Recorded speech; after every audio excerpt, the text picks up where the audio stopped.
रहीम, अस्सलाम वालेकुम नाज़रीन, मैं साहिबा कमल। आप देख रहे हैं चीख उठा कराची इलेक्शन स्पेशल का एक और शो। इस दफ़ा हम लोग आए हैं कौमी असम्बली के हल्का NA 241 और PS 110 यानी कि 110। ये अगर देखा जाए ये हल्का बहुत सारे ऐसे मुख्तलिफ़ किस्म के हलकों पर मुश्तमिल है, यानी कि इलाकों पे मुश्तमिल है ये हल्का, कि जिसके अंदर स्लम्स एरिया, जिसके अंदर मीडियोकर और जिसके अंदर जो एक लेविश लाइफस्टाइल रखने वाले जो इलाके हैं, जो लोग हैं, वो तमाम इस हल्के के बीच में आ जाते हैं। अगर हम देखते हैं शीरी जिना कॉलोनी को, फिर इसके बाद हम देखते हैं दिल्ली कॉलोनी को, मीडियोकर ये तबका है, और इसके अलावा यहाँ तिब्बत सेंटर से लेकर टावर तक का इलाका, क्लिफ्टन का बड़ा पोश इलाका, और इस तरह के बहुत सारे मुख्तलिफ किस्म के जो इलाके हैं, जिसमें कुछ मीडियोकर्स के इलाके हैं, कुछ जो है वो बल्कि ज़्यादातर जो है वो मीडियोकर्स के इलाके। अगर मैं इसको ये कह दूँ कि इसमें ज़्यादा तादाद जो है वो उन इलाकों की है जिसको हम कहते हैं कि भाई ये मिडिल क्लास तबके से ताल्लुक़ रखने वाले इलाके हैं, तो वो ज़्यादा बेहतर होगा। और कुछ इसका जो हिस्सा है वो पोश एरिया के अंदर भी है। अब जहाँ तक पोश एरिया की बात है क्लिफ्टन की, तो वो तो मुझे सिर्फ एक बात पता है कि वहाँ पर पानी के मसले के अलावा और कोई मसला नहीं है। लेकिन अब इस हल्के से जो उम्मीदवार इलेक्शन लड़ने के लिए जा रहे हैं, उसमें दो नाम जो है वो बड़े तगड़े किस्म के हैं जो NA की सीट के लिए इस वक्त कंटेस्ट कर रहे हैं। एक तो पीपल्स पार्टी का एक बहुत पुराना नाम, बहुत मुसरत नाम, कारोबारी शख्सियत भी है और पीपल्स पार्टी का एक चेहरा भी है, मिर्ज़ा इख्तियार बेग साहब। इसके अलावा PS से, इसी हल्के से PS 110 से खड़े हो रहे हैं पाकिस्तान पीपल्स पार्टी की जानिब से नजमी आलम। जबकि दूसरी तरफ हम देखते हैं आज़ाद उम्मीदवार के तौर पर सामने आते हैं सुप्रीम कोर्ट बार के जो ओहदेदार थे, बाकायदा तौर पे हाई जो एक बहुत ही अहम ओहदा उनके पास रहा है, जावेद अहमद छतारी साहब। वो जो एक बहुत रिनाउन एक वकील भी हैं, एक कानूनदान भी हैं और अपनी एक शनाख्त रखते हैं, वो आज़ाद उम्मीदवार के तौर पे सामने आ रहे हैं इसी हल्के से। इस हल्के की अगर आपको बात बताऊं, मैंने बहुत तो नहीं लेकिन अच्छा खासा अपना जो हम शो करते थे कराची की आवाज़, तो मैंने बहुत ज़्यादा इस इलाके को आप ये कह सकते हैं कि जैसे शीरी जिना कॉलोनी और इन इलाकों को मैंने बहुत ज़्यादा फोकस किया हुआ है, तो मुझे अंदाज़ा है कि वहाँ के मसाइल क्या हैं। अब देखना यह है कि क्या यहाँ से जो इलेक्शन लड़ने के लिए जा रहे हैं आपके और हमारे प्यारे नुमाइंदे, क्या उनको इस बात का एहसास है या उनको इस बात का इदराक है या उनको वो मसाइल इनके नोटिस में है या नहीं है, क्या करने के लिए जा रहे हैं वो। आवाम से जो है सबसे पहले हम लोग बात करेंगे, उसके बाद हम लोग नुमाइंदगान के पास जाएंगे जो यहाँ से कंटेस्ट करने के लिए जा रहे हैं। पाकिस्तान पीपल्स पार्टी से हमारे साथ होंगे मिर्ज़ा इख्तियार बेग और आज़ाद उम्मीदवार के तौर पे एक बहुत बड़ा नाम सामने आ रहा है जावेद अहमद छतारी साहब को, उनसे बात करेंगे। लेकिन सबसे पहले चलते हैं आवाम के पास। मुझे कैंप नज़र आया तो मैंने कहा कि यहाँ पर आवाम भी जमा हुई है, तो ज़रा आवाम से भी बात कर लें। ये पक्के ठक्के जैसे कहा जाता है कि पाकिस्तान पीपल्स पार्टी के कुछ जाले मुझे नज़र आ रहे हैं और यहाँ पर कॉर्नर मीटिंग्स, आपको पता है कि इस वक्त इलेक्शन का वो दौर आ गया है और वो वक्त आ गया है कि जिस वक्त हर दूसरे कोने पे आपको किसी न किसी पार्टी का आपको ऑफिस मिलेगा और वहाँ पर कॉर्नर मीटिंग्स हो रही होंगी। कॉर्नर मीटिंग्स में क्या डिस्कस होता है, पिछले प्रोग्राम में मैंने आपको बताया था। अस्सलाम वालेकुम। वालेकुम अस्सलाम। ये बताइएगा कि इस वक्त अगर हम इन इलाकों की बात करते हैं, यानी कि हल्का 241, तो इसके आपको क्या लगता है कि मसाइल कौन कौन से हैं? क्या मिर्ज़ा इख्तियार बेग साहब या फिर नजमी आलम साहब हल कर लेंगे उनको, अगर उन मसाइल को अगर इनको मौका मिलता है? जी बिल्कुल, यहाँ पे सबसे बड़ा इशू जो है ना पानी का था, जिसको नजमी भाई ने काफ़ी हद तक जो है ना हल करने की कोशिश की है। तकरीबन 90% जो इलाके हैं उनमें पानी जो है ना वो अभी अच्छा पानी आ रहा है। जहाँ पे जो है ना पहले हफ्ते में एक दफ़ा भी पानी नहीं आता था, वहाँ पे जो है ना तकरीबन डेली पानी आ रहा है अभी। अच्छा। जी आपको क्या लगता है कराची में और सिंध में पाकिस्तान पीपल्स पार्टी की पोजीशन इस वक्त कैसी है?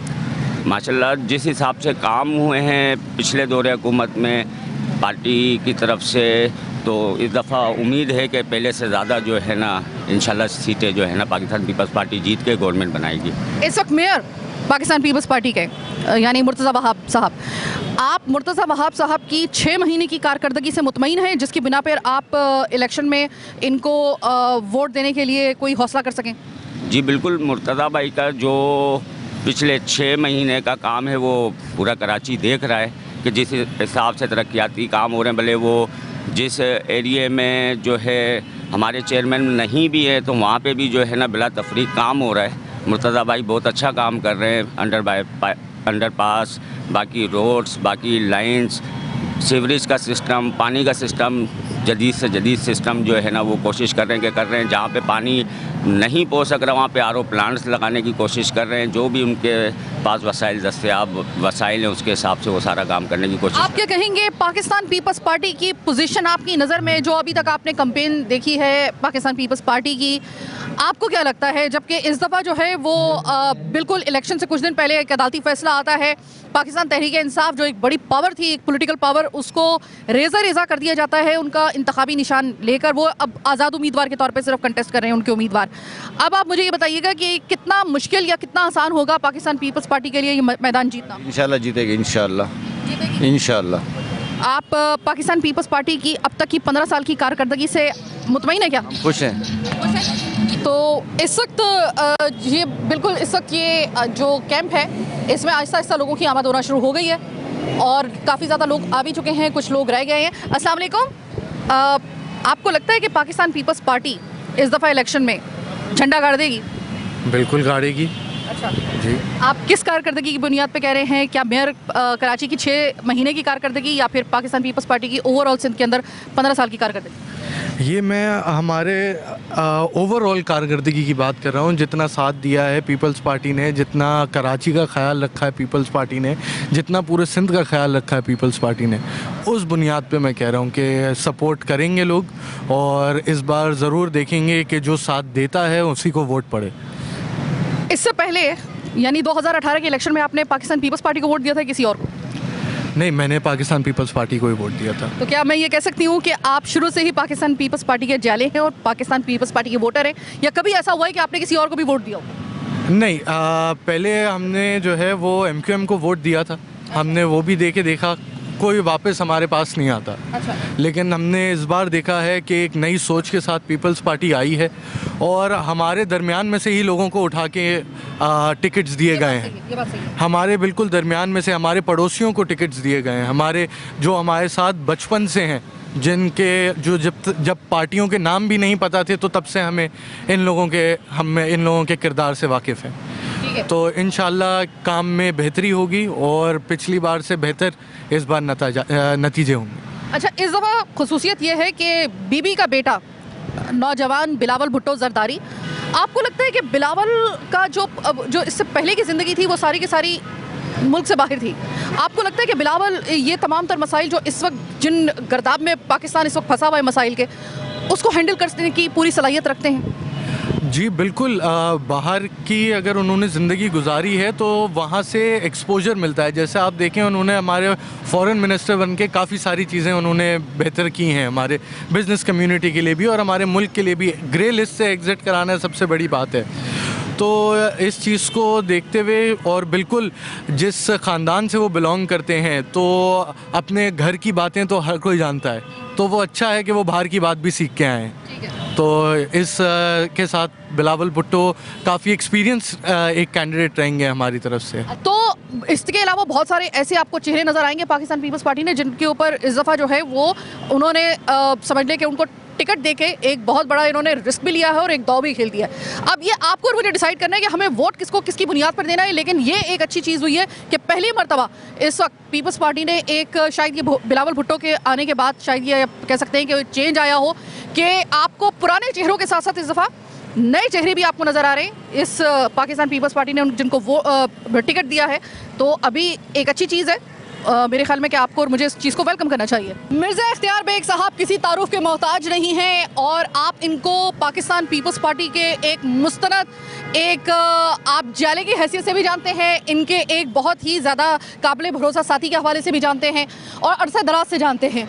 एक कारोबारी शख्सियत भी हैं, वो एक अलग है, और फिर मोराको के साथ और बाकी जो इनके मामलात हैं वो अलग से हैं। लेकिन इस वक्त चूँकि हम बात कर रहे हैं इलेक्शन की, तो ये है इनका हल्का 241 से आपको टिकट मिला है। इख्तियार भाई, आप मुझे ये बताइएगा, मिर्ज़ा इख्तियार बेग साहब, के बहुत बड़ा इलाका है आपके पास, इसके अंदर शीरी जना कॉलोनी, इसके अंदर दिल्ली कॉलोनी, मसाइल से Hijrat colony, Delhi colony, PNT colony, Shah Rasool colony, Chandio village, बक्सन bridge, cantt railway colony, Kala Pul, बजाटा line, और फिर ये सदर, ये बंस रोड, हकानी चौक, और आरामबाग मसाइलिस्तान का पूरा गढ़ आपके पास आया ये है। तकरीबन पॉपुलेशन है 8.5 लाख की और वोट जो हैं 4,63,000 हैं। तो ये बहुत बड़ा हलका है, बड़ा अहम हलका है। इसमें वो पॉश इलाके भी आते हैं जो डिफेंस क्लिफ्टन के तमाम फेसेस हैं, डिफेंस के 8 फेसेस और क्लिफ्टन के तमाम ब्लॉक्स 8-9 ब्लॉक जो हैं उसके। तो उस लिहाज से सी व्यू भी इसमें, बोटिंग बेसन भी इसमें, बहुत बड़ा ये हलका है। और बस हम डोर टू डोर भी हैं, जलसे भी हो रहे हैं, कॉर्नर मीटिंग्स भी हो रही हैं और माशाल्लाह बहुत अच्छा रिस्पांस है। उसकी एक वजह तो यह है कि लोगों में एक माइंडसेट चेंज हुआ है कि हम उस जमात को वोट ये सपोर्ट करेंगे जो हुकूमत में हो, जो हमारे कुछ काम कर सके, जो यहाँ से हो जहाँ हम रहते हैं। मरकज़ से आए हुए लोग फिर चले जाते हैं तो फिर महीनों शक्ल नहीं दिखाते। और हमने एक मिसाल इन्हें दी कि जब सैलाब हुआ था तो इमरान साहब 1100 अरब रुपए के पैकेज लेकर आए थे। उसमें इंफ्रास्ट्रक्चर का था, उसमें सॉलिड वेस्ट मैनेजमेंट का था, K4 प्रोजेक्ट पानी का था, ड्रेनेज सीवरेज का था। एक प्रोजेक्ट नहीं लगा क्योंकि वो हमारी पीपल पार्टी के साथ उनकी कोई वर्किंग रिलेशनशिप नहीं थी। तो लोगों ने सफ़र करा, यहाँ के लोग आधे पैसे भी लग जाते, 10% भी अगर लग जाते तो कराची की किस्मत बदल जाती, लेकिन नहीं हुआ। तो अब हम इंशाल्लाह लोगों का माइंड ये चेंज हुआ है कि भाई जिनकी सिंध गवर्नमेंट है, जिनकी सिटी गवर्नमेंट है, जिनका मेयर है, जिनका नाजिम है, जिनकी काउंसलर हैं, चेयरमैन वाइस चेयरमैन हैं, तो इन लोगों को हम वोट दें ताकि MPA और MNA भी फिर एक कड़ी बन जाए, एक चेन बन जाए और ये फिर हमारे काम करा के दें। ये हम में से हैं और हम उन तक पहुंच सकते हैं अगर काम में कोई ताख़ीर हुई।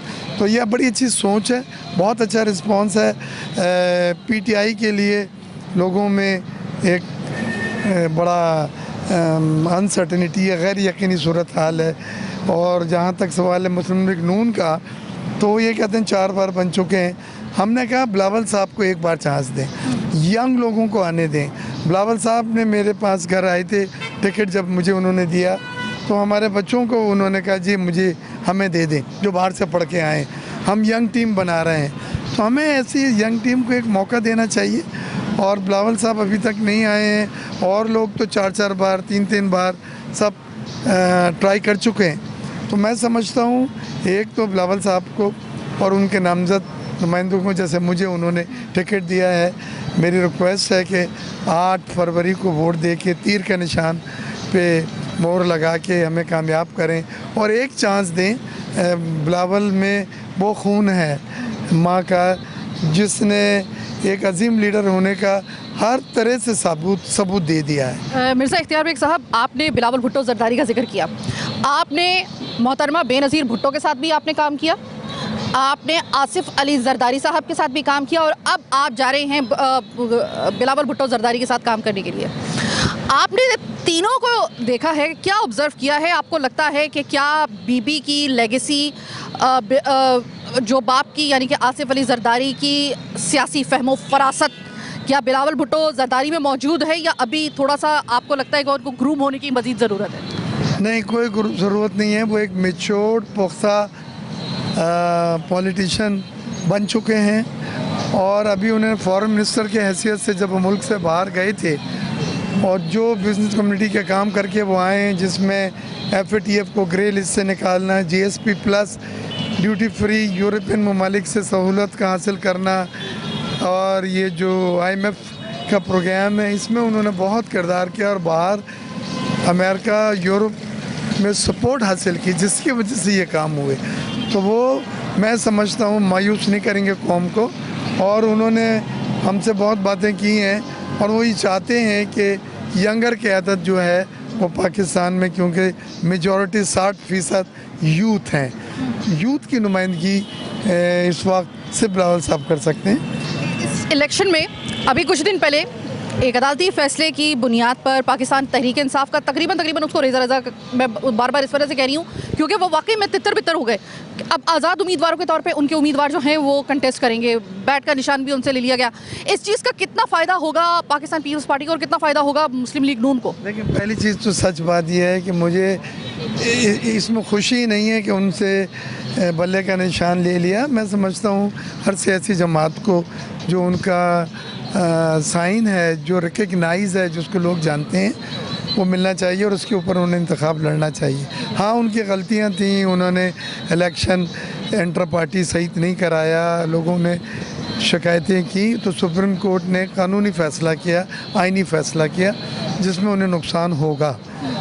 लेकिन हम मेरिट पे जा रहे हैं, हम उनके बल्ले के निशान न होने पे नहीं जीतना चाहते।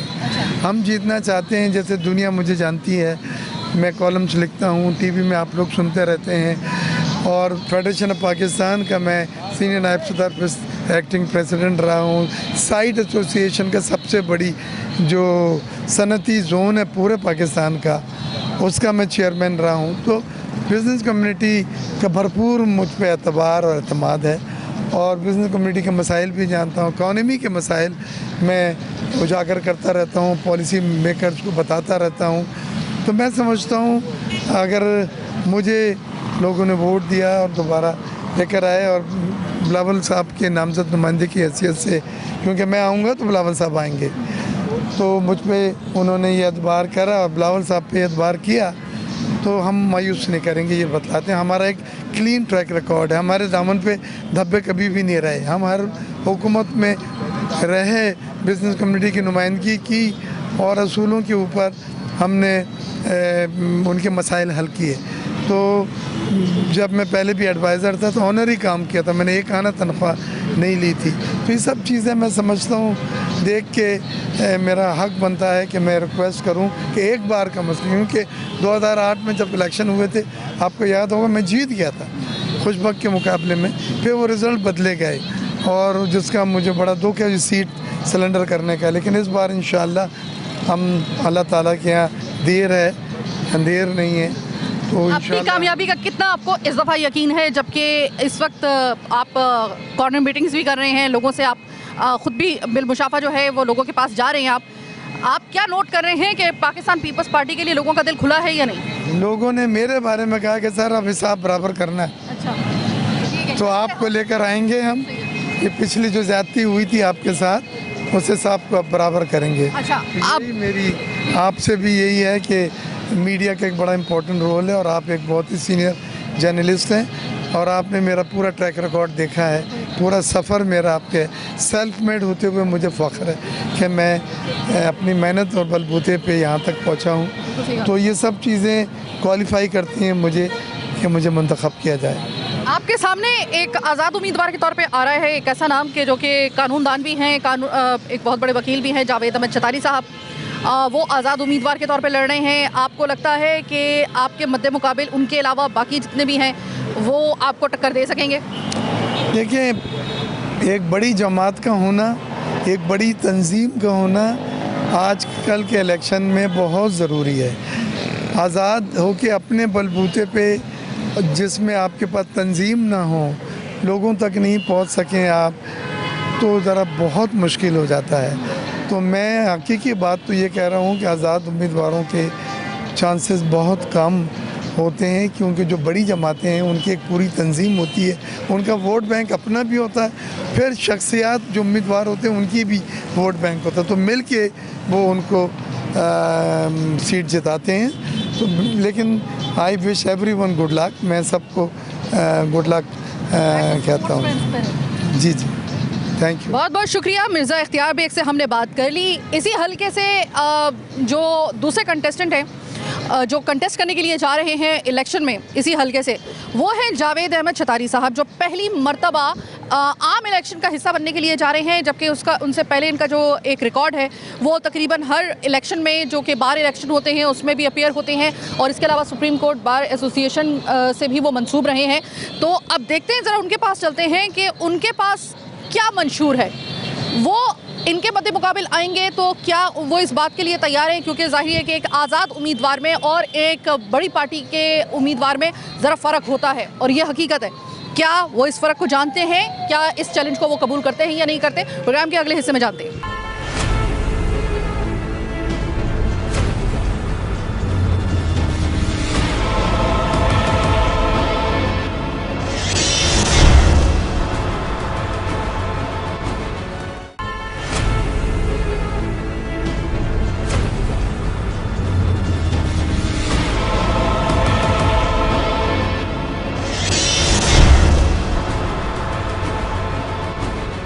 अच्छा जनाब, इस इलेक्शन में इससे पहले जितने भी इलेक्शन हुए उसका मुझे नहीं मालूम, लेकिन इस इलेक्शन में मैं बबांगे दौहल आपसे ये बात कह रही हूँ कि हकीकत ये है कि इस इलेक्शन में आज़ाद उम्मीदवारों का एक अलग ही मकाम है। क्योंकि जो पिछले दिनों एक अदालती फ़ैसला आता है, उसके बाद एक पूरी खेप जो है वो आज़ाद उम्मीदवारों की, वो जो कि पाकिस्तान तहरीक इंसाफ की तरफ से जो है वो अब उनको आज़ाद उम्मीदवार के तौर पर लड़ना पड़ रहा है क्योंकि बल्ला छीन लिया गया है। तो उसके बाद सिर्फ वही आज़ाद उम्मीदवार नहीं है, इसके अलावा भी बहुत सारे आज़ाद उम्मीदवार हैं जिनमें से बहुत बड़े बड़े नाम आपको सुनाई भी दे रही होंगे और इस वक्त आपको दिखाई भी दे रहे होंगे।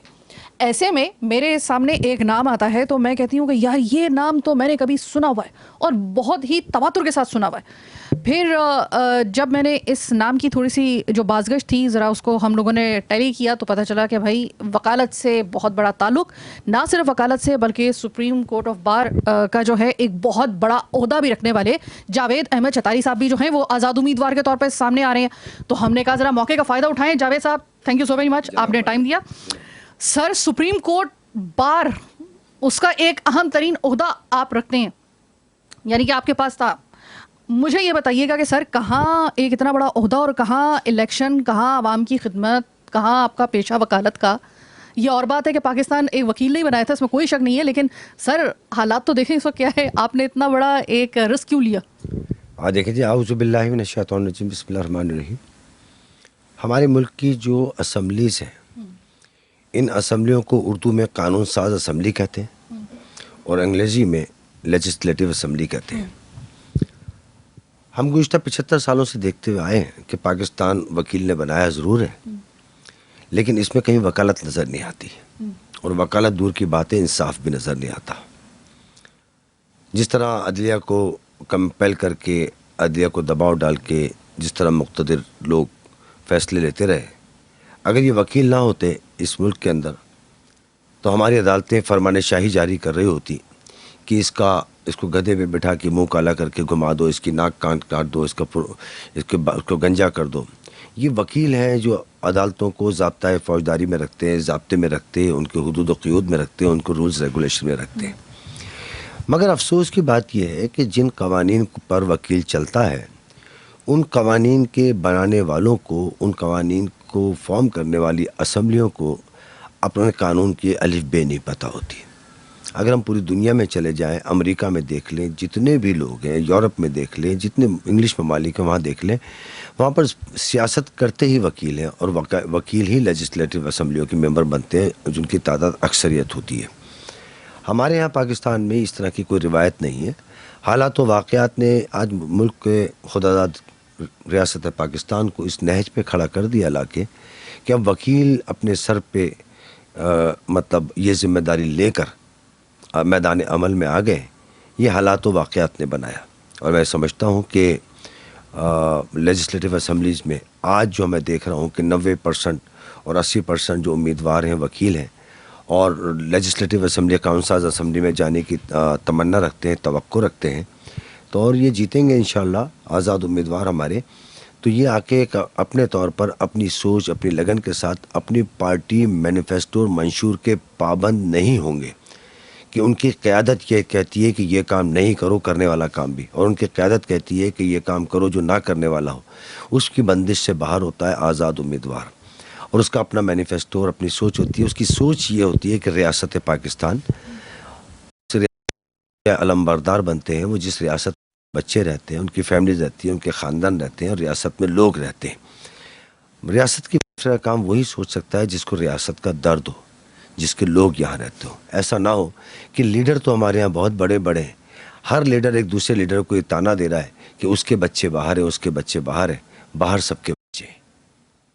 अच्छा, तो जावेद साहब देखिए, आपका एक बहुत बड़ा नाम है। मैं जिस तरीके से मेरे पास पूरी जब लिस्ट आई थी तो आपका नाम मेरे कानों ने इतनी मर्तबा सुना हुआ था और इतनी मर्तबा मैंने किसी हवाले से आपका नाम देखा हुआ था कि एकदम मुझे लगा कि ये शख्सियत ऐसी है कि जिसका एक अच्छा खासा एक नाम है, जिसकी बाज़गश सुनते हैं हम लोग।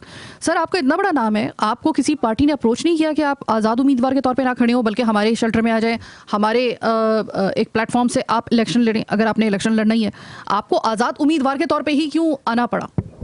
हाँ देखिए, मैं आपको बताऊँ, पाकिस्तान के अंदर हमारी जो बड़ी जमातें, बड़ी पॉलिटिकल पार्टीज़ हैं, इन पार्टीज़ ने रब्ता किया। मैं उनका नाम नहीं लेना चाहता इस प्रोग्राम के तवज्जुह से। तो सवाल ये पैदा होता है, अगर उन्होंने रब्ता किया, इतनी पॉलिटिकल पार्टीज़ थी, इनके कैंडिडेट्स जीतते भी थे, तो आपने उनके हाँ क्यों नहीं करी और उनके साथ क्यों नहीं चले? दो मसले थे।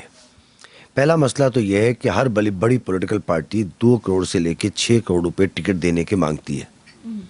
वो एक आज़ाद उम्मीदवार की दस्तरस से बाहर होता है, इसलिए कि आज़ाद उम्मीदवार बाकायदा पॉलिटिकल वर्कर नहीं होता। पॉलिटिक्स जानता है, पॉलिटिक्स को सोचता है, उसकी सोशल स्टडीज़ पे, इमरानियात पे, जोग्राफिया पे, माशरती उलूम पे और क्या कहते हैं IR इंटरनेशनल रिलेशन पे अच्छी नज़र तो होती है, लेकिन बाकायदा चूँकि पॉलिटिकल पार्टी का मेंबर नहीं होता। क्यों? इसलिए कि हम उन पॉलिटिकल पार्टीज़ के मंशूर की बंदिश में नहीं आना चाहते। अच्छा जावेद साहब, आपका हल्का, उसके मसाइल, ज़ाहिर है कि आप अपने हल्के में जाते भी होंगे, आप अपनी कैंपेन भी यकीनन आपने स्टार्ट कर दी होगी। आपका हल्का जो है वो मतलब ज़ाहिर है कि एक हम जिसे कहते हैं कि कंपैरेटिवली ज़रा सा एक पोश इलाका आप कह लें, कराची के पोश इलाकों में शुमार होता है।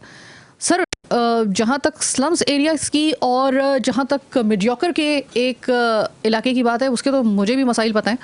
आपके इलाके में ऐसे कौन से मसाइल हैं कि जिसको आपको लगता है कि आपने अगर इलेक्शन जीत लिया, लोगों ने आप पे एतमाद किया, तो आपको पहली फुर्सत में ये वाले मसाइल आपको हल करने होंगे, जबकि हमारे ख्याल में तो वहाँ पर ज़रा इतने मसाइल नहीं होते होंगे?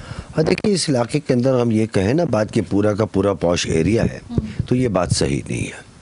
इस इलाके में 3 तरह के लोग रहते हैं। क्लिफ्टन में की बात कर रहे हैं आप? जी, क्लिफ्टन की बात। 3 तरह के लोग रहते हैं। एक वो जो डिफेंस क्लिफ्टन, कराची कैंटोनमेंट और नेवल कॉलोनी में रहते हैं। ये पॉश इलाके हैं जहाँ पर लोगों को सियासत से किसी किस्म की दिलचस्पी नहीं, वोट डालने से कोई दिलचस्पी नहीं। 1000 गज के घर पे आप अप्रोच करो तो उसमें 1 वोटर मिलता है या 2 वोटर मिलते हैं जो इलेक्शन के दिन को एंजॉय करते हैं। दूसरी कैटेगरी वो है जो जिसमें PNT कॉलोनी आता है, पंजाब कॉलोनी आता है, दिल्ली कॉलोनी आता है, बंस रोड आता है, आराम बाग आता है, न्यू चाली आता है और दीगर इसके रतन तालाब आता है, प्रेडी स्ट्रीट आता है, ये अकबर रोड आता है। ये वो इलाके हैं जो मिडिल क्लास इलाके हैं जिनके मसाइल अलग हैं। इसके बाद कच्ची आबादियाँ आती हैं जिसके अंदर हम शीरी जना कॉलोनी कह लें, शाह रसूल कॉलोनी कह लें, नीलम कॉलोनी कह लें, हिजरत कॉलोनी कह लें, रेती लाइन कह लें, सिटी रेलवे कॉलोनी कह लें, कैंट रेलवे कॉलोनी कह लें और क्या कहते हैं जो इसके काला पुल की कच्ची आबादी है, हज़ारा कॉलोनी है, बजरटा लाइन है, ये मिला के ये एक इनके अलग अपने मसाइल हैं। अब इनको हम 2 तीनों में देखते हैं। सबसे ज़्यादा जुल्म जो होता है इस हल्के के अंदर वो डिफेंस और क्लिफ्टन वालों के साथ होता है। ये बड़ी अजीब बात होगी अगर हम ये बात कहेंगे तो पूरी दुनिया ये कहती है कि जी जो अशराफिया हैं और शुरफा हैं उनको ज़्यादा मराहत हासिल है, दीगर चीज़ें। इस बात को आप भी इंडोज करोगी कि पूरे पाकिस्तान में सबसे ज़्यादा रेजिडेंशियल टैक्स डिफेंस और क्लिफ्टन के लोग देते हैं। आज तक 75 साल हो गए डिफेंस और क्लिफ्टन के घरों में पानी नहीं आता। यहाँ तो ये होता है ना कि जो शख्स जितना टैक्स देता है वो फैसिलिटीज़ उतनी अवेल करता है। पहला अलमिया तो ये बात है। इसके साथ जो मुतल्लका कच्ची आबादियाँ हैं बड़ी बड़ी, कोई घर ऐसा नहीं है जहाँ पानी ना आता हो।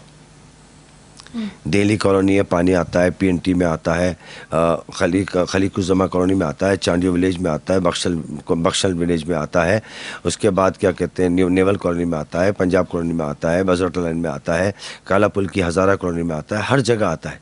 डिफेंस और क्लिफ्टन में क्यों नहीं आता पानी? ये बात सबसे बड़ा मसला ये। तमाम हुकूमतें आई, इतने बड़े बड़े लोग आए, आरिफ अलवी साहब यहाँ से जीते थे पिछले साल, वो सदर पाकिस्तान बन गए, लेकिन उन्होंने भी इस हल्के के लिए पानी के मसाइल के अंदर और सिक्योरिटी के मसाइल के अंदर मसाइल को हल करने की कोशिश नहीं की। डिफेंस क्लिफ्टन इतना बड़ा एरिया है, इसमें एक भी फायर ब्रिगेड स्टेशन नहीं है। अगर वहाँ आग लग जाए तो केएमसी के फायर टेंडर्स आते हैं, वो आग बुझाते हैं वहाँ पर। वहाँ टैंकरों से पानी सप्लाई होता है, वहाँ सीवरेज के मसाइल, वहाँ बारिश के अंदर 2-3-3, 4-4 फुट पानी खड़ा हो जाता है। लेकिन सिर्फ ये है कि वो आवाज़ यूँ नहीं उठती कि वो अपने वसाइल से अपने मसाइल को ख़ुद हल कर लेते हैं।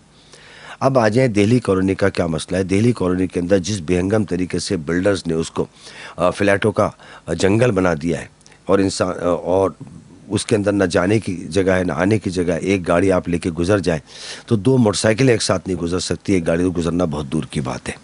यही बात इलाका तमाम कच्ची आबादियों का है। उसके अंदर इन कच्ची आबादियों के ऊपर तवज्जो नहीं दी गई कि इंटरनेशनल लॉ है, इंटरनेशनल कानून है कि जो भी कच्ची आबादी होगी उसका जो मेन रोड, उनके अंदर दाखिले के जो रास्ते होते हैं वो इतने बड़े होने चाहिए कि 2 ट्रक एक साथ गुजर जाएं आमने सामने से। उसकी वजह ये होती है, अगर इन केस कहीं एक्सीडेंट होता है, आग लग जाती है, जलजला आ जाता है, बिल्डिंग गिर जाती है, तो फायर टेंडर्स, रेस्क्यू डिपार्टमेंट वाले, जो हमारे जो रेस्क्यू मैनेजमेंट वाले और जो दूसरे इदारे हमारे, वो अप्रोच कर सके, वो नहीं कर पाते। इसलिए क्या होता है, इससे फिर हमें एक घर में आग लगती है तो 10, 12, 15 घर जल जाते हैं, रेस्क्यू नहीं हो पाता। इस पे तवज्जो देनी चाहिए, जो मैं समझता हूँ ये मतलब प्रायोरिटी का काम है। जावेद ज़रदारी साहब, आप ये बताइएगा कि आपके मद्दे मुकाबिल कौन कौन खड़ा है और किसको आप समझते हैं कि सही मानों में एक तगड़ा किस्म का कंटेस्टेंट है आपके सामने? देखिए, ये एक सवाल एक बहुत मुश्किल है।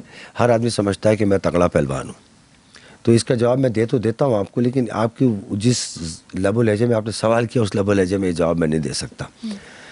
बात यह है कि यहाँ से मुख्तलिफ कौमी नेशनल लेवल की पार्टियाँ इलेक्शन लड़ रही हैं, जिसमें पीपल्स पार्टी है, मुस्लिम लीग नून है, MQM पाकिस्तान है, TLP है और अवामी नेशनल पार्टी है, पख्तूनख्वा मुस्लिम मिल्ली इत्तेहाद है।